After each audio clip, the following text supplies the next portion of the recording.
15 বছর আগে লাশ দাফন করা হয়েছে, সে লাশ পচে নাই। এই লাশটা কি জান্নাতি না জাহান্নামী? এই ব্যাপারে কোরআন হাদিসে কিছু আছে যে লাশ না পচা? ভেরি ভেরি ইম্পর্টেন্ট একটা বিষয়। এটা দেখেছি আমি, যমুনা টেলিভিশনে এটা নিউজও করেছে যে 15 বছর আগে লাশ দাফন করা হয়েছে, সে চাচার লাশ কবর থেকে উঠানো হয়েছে। ওই যে গ্যাস লাইনের কাজ চলতেছিল, এই জন্য কবর স্থানান্তরিত করার প্রয়োজন। এটা জায়েজ আছে। কোনো কারণে যদি আপনার কবর চেঞ্জ করতে হয়, তাহলে ওই কবরের মুর্দা সহ বা হাড়গোড় সহ আরেক জায়গায় স্থানান্তরিত করতে হয়। এটা ইসলামী শরিয়ায় জায়েজ আছে ক্ষেত্র বিশেষে, তবে অবশ্যই আলেম ওলামার সাথে পরামর্শ করে নেবেন। আচ্ছা, আমি দেখলাম যে ওনার কাফনটা পর্যন্ত পচে নাই। এই বিষয়টাকে কিভাবে ব্যাখ্যা করবেন, তাই না? আমি অবাক হই যে এই ধরনের ঘটনাগুলো ঘটার পরেও অনেক অমুসলিম তারা এখনো ইসলামের ব্যাপারে সন্দেহ পোষণ করে যে ইসলাম সত্য কিনা। সাহাবী রিদওয়ানুল্লাহি আনহুম আজমাইন যারা শহীদ হয়েছেন, পরবর্তীতে এরকম কোনো ঘটনা চক্রে যখন কবর খোঁড়া হয়েছে, কোদালের কোপ নাকি শরীরে লেগেছে এবং ফিনকি মেরে রক্ত বাইরে হয়ে গেছিল। 100 বছর পরে এরকম ঘটনা ঘটেছে। আল্লাহু আকবার। তো এরকম ঘটনা কিন্তু বাংলাদেশে নতুন না, এর আগেও অনেক জায়গায় হয়েছে। তারপরে আফগানিস্তানে হয়েছে, সৌদি আরবে দেখেছি হয়েছে, সোশ্যাল মাধ্যমে কিন্তু এগুলো দেখা যায়। তো বামরাম ছাগলগুলো আবার এগুলো বিশ্বাস করে না, এদেরকে দেখাইলেও মনে করে যে মেডিসিন টেডিসিন মনে হয় দেওয়া টেওয়া আছে, এরকম কোনো কিছু আছে। দেখেন, ইমানের নূর আপনার ভিতরে তখন দিবে আল্লাহ সুবহানাহু ওয়া তাআলা যখন আপনার ইমান আনার জন্য বা হেদায়েতের জন্য ন্যূনতম চেষ্টা প্রচেষ্টা থাকবে। রংপুরের এই চাচার নাম আব্দুস সামাদ, 15 বছর আগে মারা গিয়েছেন। তিনি নাকি অত্যন্ত আল্লাহওয়ালা ছিলেন, মানুষকে নামাজের জন্য ডাকতেন, হারাম খাইতেন না এবং কখনো মানুষের সাথে কোনো ভেজালে জড়াতেন না। আল্লাহ সুবহানাহু ওয়া তাআলা এই ভদ্রলোককে নিজ জিম্মায় নিয়েছেন। 15টা বছর হয়েছে, লাশ এখনো পচে নাই। এই লাশ না পচা, এটাও কিন্তু একটা জান্নাতি মানুষের আলামত। লাশ না পচা জান্নাতি মানুষের আলামত, কারণ মাটি মানুষের শরীরকে খেয়ে ফেলবে, এটাই স্বাভাবিক। আবার মাটি যদি কারো শরীরকে খেয়ে ফেলে, তাহলে সে মানুষটা জাহান্নামে চলে গেছে, এটা কিন্তু ভুল। কুরআনুল কারীমে কি বলে আল্লাহ সুবহানাহু ওয়া তাআলা, খেয়াল করেন, ওয়ালাকাদ কাররামনা বানি আদম, আমি বনি আদমকে সম্মানিত করে তৈরি করেছি, সৃষ্টি করেছি। আল্লাহ সুবহানাহু ওয়া তাআলা নিজে বলেছেন। এখন বনি আদমকে আল্লাহ সুবহানাহু ওয়া তাআলা সম্মানিত করে বানিয়েছেন, সেই বনি আদমকে যে কবরে দাফন করা হয়, সেই কবরের উপর বসা নিষেধের জন্য, সেই কবরের সাথে বেয়াদবি করা নিষেধের জন্য। তবে কবরকে স্বাভাবিক অবস্থায় রাখতে বলা হয়েছে। এখন বনি আদমের শরীরটা আল্লাহ সুবহানাহু ওয়া তাআলা নিজে বলছেন আমি সম্মানিত করে বানিয়েছি, এবং রাসূল সাল্লাল্লাহু আলাইহি ওয়াসাল্লাম স্পষ্টভাবে হাদিসের মধ্যে বলেছেন যে এই দেহটা মাটি খেয়ে ফেলবে, এই দেহটা কবরস্থ করার পরে আর দেহের জায়গায় থাকবে না, এটা নষ্ট হয়ে যাবে। কেন নষ্ট হয়ে যাবে? নষ্ট হয়ে যাবে এই কারণে যে আল্লাহ সুবহানাহু ওয়া তাআলা বান্দার রূহের সাথে, এই বান্দা জান্নাতে যাবে না জাহান্নামে যাবে, তার যে কবরের পরিবেশটা আল্লাহ সুবহানাহু ওয়া তাআলা মূলত তার রূহের সাথে সম্পৃক্ত করে দেয়। অর্থাৎ আমরা মারা যাওয়ার পরে আমাদের রূহটা চলে যায় আলামে বারজাখে, কারো রূহ যায় সিজ্জিনে, কারো রূহ যায় ইল্লিয়িনে। তো সিজ্জিন এবং ইল্লিয়িনে যখন আমাদের রূহগুলো চলে যায়, সেই রূহের উপরে কিন্তু আযাব হয়, গজব হয়। তো আমরা যে এই পৃথিবীর বুকে এখনো টিকে আছি, আমাদের করণীয় কি? এই মানুষগুলো যাদের কবরে লাশ পচে নাই, কেন আল্লাহ তাআলা পচান নাই? শুনেন, এই দুনিয়ার জিন্দেগিতে কেউ আছে ভিআইপি, কেউ আছে সিআইপি, কেউ আছে অতি সাধারণ। ডিভাইডেড করা আছে, কিন্তু ভিআইপি সিআইপি এদের সম্মান আর আপনার আমার সম্মান সাধারণ মানুষের একরকম না। আল্লাহর আদালতেও কিন্তু ভিআইপি সিআইপি আছে। যারা বেশি মুত্তাকি, ইন্না আকরামাকুম ইনদাল্লাহি আতকাকুম, আল্লাহ তাআলা তাদেরকে সবচেয়ে বেশি সম্মান ইজ্জত দিবেন।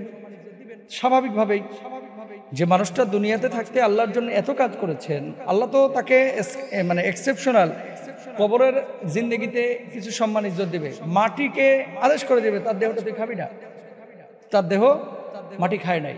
এখন এই মানুষটা জান্নাতি না জাহান্নামী এটা আল্লাহ জানে, তবে আমরা ধারণা করতে পারি যে মানুষটা জান্নাতি, এবং এই মানুষটাকে আল্লাহ তাআলা কবুল করেছেন। এই মানুষটা আল্লাহ সুবহানাহু ওয়া তাআলার ইশারাতে তার লাশটা পচে নাই।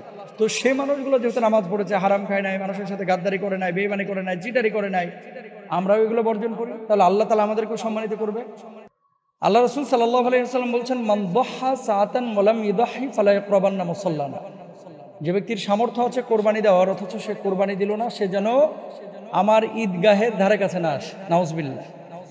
মানে সামর্থ্য থাকা সত্ত্বেও কেউ যদি কোরবানি না দেয়, এখন এটার সামর্থ্য, কোন সামর্থ্যের কথা বলা হয়েছে হাদিসের মধ্যে? এখানে আপনাকে বুঝতে হবে, যাকাত আবশ্যক যাদের উপরে, যাকাত ফরজ, একটা মূলনীতি মাথায় রাখবেন, যাকাত ফরজ যাদের উপরে, কোরবানি ওয়াজিব তাদের উপরে।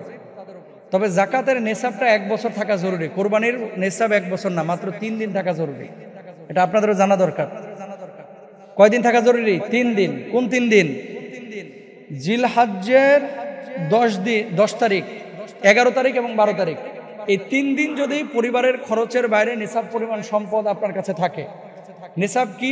52.5 তোলা রৌপ্য, 7.5 ভরি স্বর্ণ। 7.5 ভরি স্বর্ণের মূল্য কত? 7.5 ভরি স্বর্ণের মূল্য এখন প্রায় 7 লক্ষ টাকার মতো। আর রৌপ্যের মূল্য কত? রৌপ্যের মূল্য 52.5 তোলা রৌপ্যের মূল্য 60 থেকে 80,000 টাকা। তো ইসলামিক স্কলাররা রৌপ্যের মূল্যটাকে স্ট্যান্ডার্ড ধরতে বলেন। কেন? তাহলে আমলটা সমৃদ্ধ হবে। জাকাতের ক্ষেত্রে রৌপ্যের মূল্যটাকে গ্রহণ করতে বলেন। কেন? যাতে করে গরিব লাভবান হয়। তাহলে আপনার কাছে যদি 60,000 টাকা সমপরিমাণ অতিরিক্ত টাকা থাকে এই 3 দিন, 10, 11, 12 এই 3 দিন যদি এই পরিমাণ টাকা থাকে, তাহলে আপনি কোরবানি দিবেন।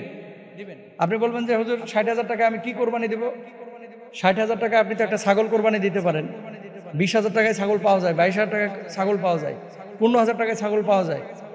আর আপনি যদি বলেন যে না আমি দিব না, তাহলে বোঝাপড়া আল্লাহর সাথে হবে আপনার। এখানে তার হুজুর জোর করে আপনাকে বলতেছে না যে জবাই করেন। আর যদি আপনি 7 লক্ষ টাকার হিসাব করেন স্বর্ণের মান হিসেবে, তাহলে কিন্তু অধিকাংশ মানুষের উপরে কোরবানি আবশ্যক না। 7 লক্ষ টাকা কয়টা মানুষের আছে? অধিকাংশ মানুষের উপরে কোরবানি আবশ্যক না। কিন্তু রাসূল সাল্লাল্লাহু আলাইহি ওয়াসাল্লামের হাদিস, যে সামর্থ্য নেই তারপরেও যদি কেউ ম্যানেজ করে কোরবানিটা দেয়, আল্লাহ সুবহানাহু ওয়া তাআলা ওই কোরবানির সওয়াবও দেন। সুবহানাল্লাহ। এখানে আরেকটা বিষয় আছে, কোরবানির সওয়াবটা কি? যেই পশু আপনি জবাই করতেছেন, এই পশুর রক্ত গড়ে মাটি স্পর্শ করার পূর্বে আল্লাহ রাব্বুল আলামিন আপনার জীবনের গুনাহ খাতা মাফ করে দেবে। সুবহানাল্লাহ বলেন। এবং প্রত্যেকটা পশমের বদৌলতে আল্লাহ সুবহানাহু ওয়া তাআলা একটা করে সওয়াব দেবেন। এক্ষেত্রে কিন্তু মানুষ উদাসীন, বুঝছেন? যখনই জাকাতের বা কোরবানির কোনো ফাংশন আসে, তখনই মানে ওই কৌশল অবলম্বন করে, আমি ঋণগ্রস্ত, আমার তো টাকা কাছে নাই, আমার তো টাকা ডিপোজিটে পড়ে আছে, আমার তো পরিবার চালাতে সমস্যা হচ্ছে, পারলে দিবেন। সওয়াব কার না দরকার আছে ভাই? সবারই তো সওয়াবের দরকার আছে। তাহলে আমরা নিসাব জানলাম যে কত টাকা বাংলাদেশি টাকায় থাকলে তার উপরে কোরবানি আবশ্যক। আমরা পাইলাম 60,000 টাকা। রৌপ্যের হিসাবে এই পরিমাণ টাকা যদি থাকে কারোর কাছে, তাহলে তার উপরে কোরবানি আবশ্যক। এবার আসেন, শরিকানায় না এককভাবে কোরবানি দেওয়াটা উত্তম? দ্বিতীয় প্রশ্নের উত্তর, শরিকানা কেউ আছে হুজুর, শরিকানায় কেউ আছে সুদখোর, শরিকানায় কেউ আছে হারামখোর, শরিকানায় কেউ আছে ঘুষখোর, শরিকানায় কেউ আছে হালাল হারাম মিশ্রিত অর্থের মালিক। এখন যে মানুষটাকে আপনি শরিক নিচ্ছেন, সে মানুষটার পূর্ণাঙ্গ ইনকামের ধারাটা এটা কিন্তু আপনি জানেন না, আমিও জানি না। এটা সম্ভব না জানা। কিভাবে সম্ভব বলেন? এটা কিন্তু সম্ভব না। কেন সম্ভব না? কারণ হচ্ছে ও কোন জায়গায় হারাম নিয়েছে, কোন জায়গায় হালাল নিয়েছে, এটা তো আমি দেখে আসছি না। আপনি ধরেন হালাল টাকায় পশু কোরবানি দিচ্ছেন, একটা গরুতে 1 ভাগ নিয়েছেন, আরেকজন সুদখোর 1 ভাগ নিয়েছে। মাসালাটা নিয়ে যদিও মতবিরোধ রয়েছে, কিন্তু হানাফি মাযহাবের অধিকাংশ ইসলামিক স্কলাররা একমত যে এক্ষেত্রে এই হারামখোরের কারণে সবার প্রশ্ন, কোরবানিটা প্রশ্নবিদ্ধ হয়ে যাবে। তবে মিশরের কয়েকজন ইসলামিক স্কলার তারা বলতেছেন যে না, যে ব্যক্তি হারাম খেয়েছে শুধু তার কোরবানিটা হবে না, আর যিনি হালাল খেয়েছেন তার কোরবানি হয়ে যাবে।